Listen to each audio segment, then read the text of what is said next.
I agree with you there. I've been a member of Planned Parenthood and a supporter of Planned Parenthood for years, and I've always looked at it as the source of most of our problems is overpopulation, and yet the conservatives, the Bush administration, for instance, was opposed to abortions, opposed to birth control.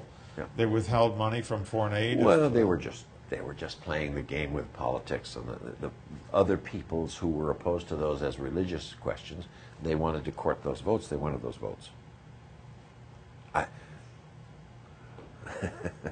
Wars kill a lot of people. They're into that. What I think that the estimates I've seen are about 2 million Iraqis and Afghanis at this point have been killed. 2 million.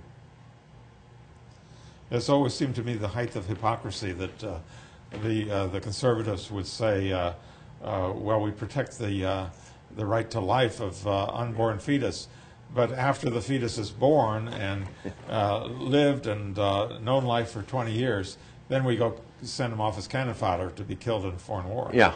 Well, I think it is hypocrisy.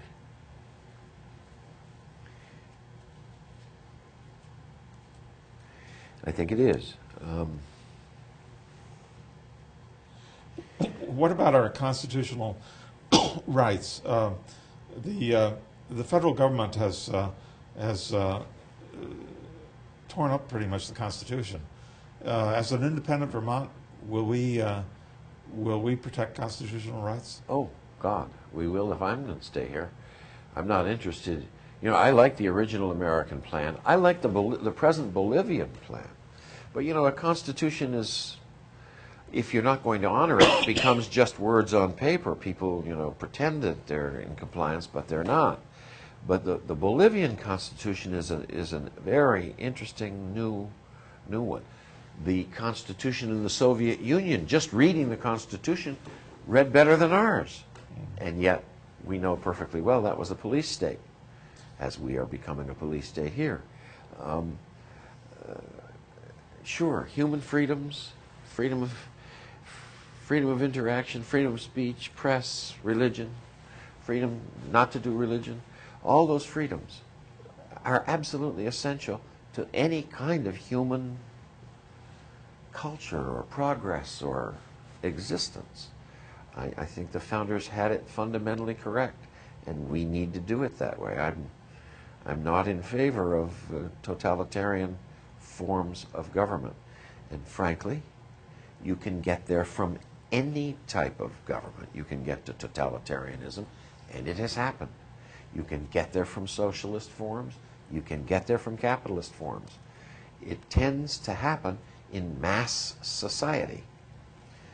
Another reason why I say, and I gather you agree, much smaller governing units and much smaller population allows a great deal more freedom. You know, if it's elbow to elbow, you got to have some rules to keep from banging each other in the head with your elbows. If there's room and time, things are easier. Freedom prospers. I'm in favor of freedom. Yours and mine. I agree with that. But what about health care? When people get sick, they're not really free they're not capable of earning money to pay for their medical care. Yeah. Isn't there a right to health care? Well, I don't want to say rights, because rights is a whole different thing. But I will tell you that I favor establishing a right to health care as a contractual matter, that we, the community, offer to all of our members a reasonable way that all of them can have health care. And frankly, I don't see an option to single payer. I'm in favor of single payer. So see? I lived in your former country, Canada, for 2 years, and I had the single payer health care there for the 2 years.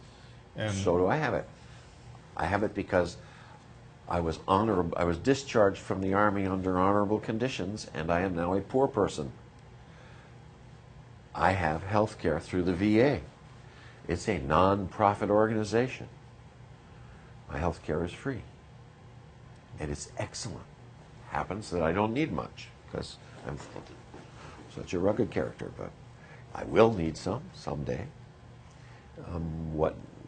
I go once a year and I get some medical procedures and, this and that. Healthcare is excellent.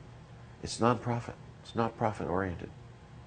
It's lots of decent people being smart and delivering damn good health care. And they don't make a fortune doing it. But they feel good about doing it, and they do it very well. But right now we have a large number of different systems, each insurance company, and then we have what you're under, and all the inefficiency of the bureaucracy and the paperwork involved in this. Dr. Deb Richter has pointed out that this all adds about 30% to our actual cost. And if we could save that with a single payer where everybody's treated equally, and then use the 30% saving to cover everybody, so that nobody has to go without healthcare. Plus take the profit out of it. That's not right that people should profit on someone else's sickness. I don't Well, a think. little modest gain, but any enterprise needs a little something coming in. Anything you do, you like to do it better. You like to invest in doing it better. You need a little flow. But, the kinds of profits that insurance companies, and you might as well call those banks, the big insurance companies and the big banks make, they ought to be the hell out of health care. Totally out. Totally out.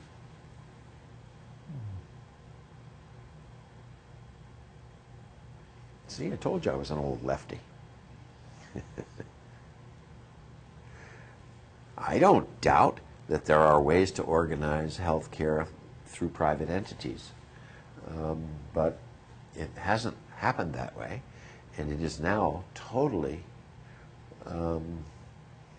swallowed up almost by military-industrial complex finance entities. That's who's running it. But every other industrialized country in the world has health care for everybody. Yeah, pretty much. Yeah, and I favor it. And it's I would working. favor it here in Vermont. Yeah. It can be done. Yeah. It can be done. But, people do die, You can't prevent that. And we need to be a little bit sane about how much resource we pour into a person who's 98 and has lived a nice life. You need to be a little bit sane about that. Of course, Sarah Palin would say, well, that's a death panel or something like that.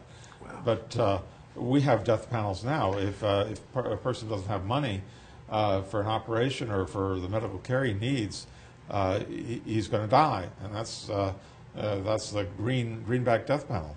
oh, sure.